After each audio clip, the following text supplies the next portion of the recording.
शकते, पण ते ऐकत नाहीये. तुम्ही त्यांचे मुलं आहे, नातू आहे, तर ते तुमचं ऐकतील.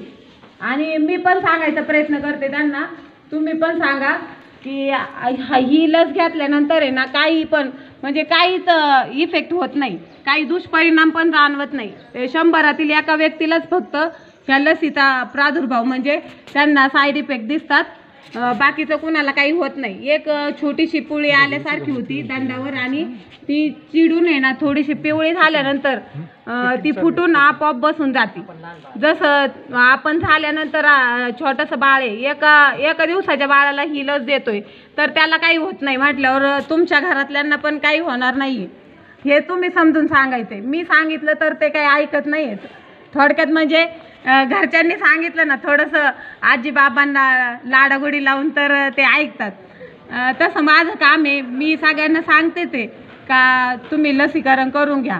18 वर्षाच्या पुढचे सगळ्यांना म्हणजे 18+ सगळ्यांना ही लस देण्यात येणार आहे. आणि त्यातल्या त्यात ज्यांना मधुमेह, BP किंवा त्यांना जर समजा दुसरा काही आजार असेल तर त्यांना पण प्रामुख्याने आपण देतोय.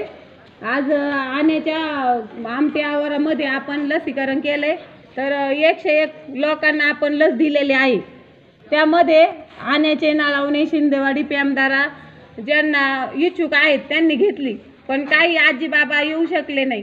त्यांच्यासाठी मी सांगते, पुढच्या गुरुवारी पण आपल्याकडं 12 ते 3 वाजेपर्यंत लसीकरण असणार आहे. तरी प्रत्येक बाळाने, प्रत्येक मुलांनी आपल्या आजी बाबांना सांगायचंच आहे का तुम्ही BCG पासून मुक्त होण्यासाठी, म्हणजे क्षयरोग होऊ नये भविष्यात त्यांना, आणि त्यांना जर झालं तर तुम्हाला पण त्रास होणार आहे त्याचा. त्यासाठी